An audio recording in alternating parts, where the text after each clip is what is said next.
Om Swastiastu. Selamat pagi semuanya. Perkenalkan, nama saya Komang Desi Melitasari dengan NIM lahir 1250. Pada kesempatan kali ini saya akan menjelaskan tentang pemahaman konsep manusia pertama, dasar keyakinan, penyakit dan juga pengobatan dalam agama Hindu. Baik, jadi yang pertama yaitu siapa manusia pertama menurut agama Hindu. Dalam ajaran agama Hindu, manusia pertama dikenal sebagai dengan Swayambhu Manu atau Manu, yang berarti makhluk berpikir yang menjadikan dirinya sendiri. Ia dianggap sebagai leluhur umat manusia dan raja pertama yang menerima wahyu dari Dewa Brahman tentang hukum kehidupan. Sebagaimana tercatat dalam Manusmriti, Manu adalah keturunan Dewa Surya dan merupakan salah satu dari 14 Manu dalam satu siklus penciptaan atau kalpa, yang dimana ia tidak hanya sebagai tokoh mitologis tetapi juga simbol peradaban, moralitas, dan dharma.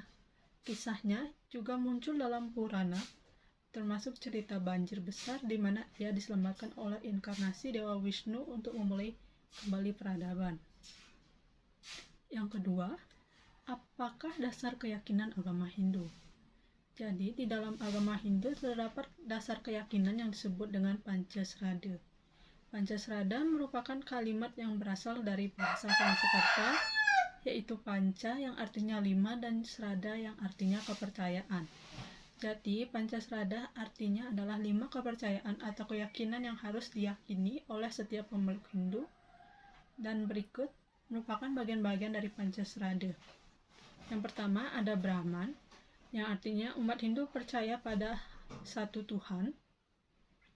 Yang kedua ada Atman, yang artinya adalah sebuah percikan kecil dari Paramatma atau Sang Hyang Widi yang berada dalam setiap tubuh makhluk hidup. Yang ketiga ada Karmapala, merupakan kalimat yang berasal dari bahasa Sanskerta, yaitu karma yang artinya perbuatan dan pala yang artinya hasil. Jadi karma pala artinya adalah hasil dari perbuatan. Kemudian karma pala sendiri terdiri dari 3 bagian. Yang pertama itu ada Sancita karma pala, yaitu hasil perbuatan di kehidupan dulu akan diterima di kehidupan yang sekarang. Yang kedua ada Prarabdha karma pala, yaitu hasil perbuatan di kehidupan sekarang maka akan diterima habis di kehidupan sekarang. Dan yang terakhir ada Kriyamana karma pala, yaitu hasil perbuatan di kehidupan sekarang diterima di kehidupan selanjutnya. Yang keempat yaitu ada Punarbawa, yang dimana ini merupakan kepercayaan bahwa setiap makhluk hidup di dunia ini akan mengalami yang namanya kelahiran kembali atau reinkarnasi. Dan yang terakhir ada Moksa, yang dimana merupakan tujuan akhir dari agama Hindu, yang dimana ketika moksa tercapai maka Atman akan menyatu dengan Brahman sehingga tidak akan terjadi lagi yang namanya Punarbawa atau reinkarnasi. Untuk selanjutnya yaitu sumber penyakit ditinjau dari agama Hindu. Dalam agama Hindu, sumber penyakit tidak hanya dilihat dari sisi fisik, tetapi juga bisa berasal dari aspek moral, mental, dan karma. Berikut adalah beberapa pandangan Hindu terkait dengan sumber penyakit. Yang pertama itu adalah hukum karma. Seperti yang kita ketahui, agama Hindu ini memiliki keyakinan terhadap adanya hukum karma pala atau hukum sebab akibat. Oleh sebab itu, dalam agama Hindu, penyakit bisa dianggap sebagai hasil dari perbuatan seseorang di masa lalu, sekarang maupun kehidupan yang akan datang nantinya. Jadi, apabila seseorang melakukan perbuatan jahat atau adharma, maka orang itu akan menerima karmanya yang bisa berupa dalam bentuk penderitaan seperti penyakit. Yang kedua, ada ketidakseimbangan triguna. Dalam agama Hindu, manusia dipercaya memiliki 3 sifat dasar manusia yang disebut dengan triguna. Triguna ini berasal dari bahasa Sanskerta, yaitu tri yang artinya 3 dan guna yang artinya sifat. Jadi triguna ini artinya 3 sifat dasar manusia, yang dimana triguna terdiri dari 3 bagian, yaitu sattva, rajas, dan juga tamas. Jika terjadi ketidakseimbangan antara ketiga sifat tersebut, maka hal ini dapat menyebabkan gangguan baik fisik maupun juga mental. Yang terakhir ada pelanggaran terhadap dharma. Sebagai umat Hindu menjalani dharma merupakan sebuah kewajiban, karena dharma merupakan sebuah aturan moral dan spiritual yang sesuai dengan peran dan kewajiban seseorang dalam bermasyarakat. Jadi, apabila tidak melaksanakan dharma dengan seharusnya, maka hal ini dapat mendatangkan penderitaan. Selain itu, seseorang yang menjauhi dharma dapat sangat mudah terpengaruh dengan sesuatu yang berhubungan dengan adharma, sehingga mendorong seseorang tersebut untuk melakukan perbuatan yang termasuk dalam adharma yang nantinya akan menerima karma pala berupa penderitaan, salah satunya seperti penyakit. Kemudian yang keempat, pengobatan atau usada dalam sastra Hindu untuk penyakit fisik dan rohani. Jadi, usada merupakan sebuah kata yang berasal dari bahasa Sanskerta, yaitu ausada, yang memiliki arti sebagai obat atau ramuan.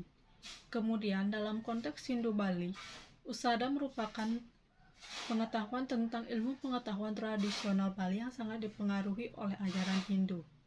Dalam lontar usada, penyakit dikategorikan menjadi dua. Yang pertama ada raga sekolah atau fisik, dan raga niskola atau non-fisik atau spiritual. Jadi raga sekolah atau fisik merupakan penyakit yang berkaitan dengan tubuh kasar, contohnya seperti demam, luka, dan gangguan pencernaan, sakit kepala, serta lainnya. Penyembuhan yang dapat dilakukan untuk mengobatinya adalah dengan cara sebagai berikut. Yang pertama itu ada ramuan herbal, yang dimana ramuan herbal ini terbuat dari tanaman obat lokal yang dimana pembuatannya dibuat sesuai dengan resep yang ada di dalam lontar usada taruh pramana atau lontar usada rari. Kemudian itu pembersihan tubuh, di mana hal ini bisa dilakukan dengan menggunakan air suci seperti tirte, mandi bunga atau melukat, ataupun boreh, yang dimana ini akan berfungsi untuk menyeimbangkan unsur-unsur panca mahabhuta yang ada di dalam tubuh. Kemudian dengan cara menjaga pola hidup yang baik dan seimbang, di mana dengan menjaga keseimbangan antara tiga dosa, yaitu Vata, Pitta, dan Kapha, agar dapat menjaga tubuh untuk tetap menjadi sehat sebagaimana seharusnya. Kemudian roga niskala atau non-fisik atau spiritual merupakan penyakit yang tidak dapat dilihat secara fisik, karena ini merupakan penyakit yang mempengaruhi batin dan jiwa. Contohnya seperti stres, depresi, kelauhan, atau gangguan jiwa yang diakibatkan oleh roh halus. Ada beberapa cara untuk menyembuhkan penyakit ini sebagai berikut. Yang pertama, penyembuhan melalui mantra dan upacara, di mana hal ini dilakukan dengan cara melakukan puja mantra, pengelukatan, atau mengaturkan banten untuk mengembalikan keharmonisan antara tubuh dan alam roh. Selain hal itu, pergi ke dukun atau balian usada yang terkadang bekerja sama dengan pemangku untuk ritual tertentu jika dapat dilakukan. Kemudian, apabila penyakit diakibatkan oleh pengaruh karma atau pelanggaran dharma dan bahkan ketidaksucian spiritual, hal yang dapat dilakukan untuk menyembuhkannya adalah dengan melakukan tapa, berata, yoga, dan samadhi. Baik, demikian presentasi dan penjelasan dari saya. Apabila ada salah kata, saya mohon maaf. Saya tutup dengan para mesanti. Om Santi Santi Santi Om.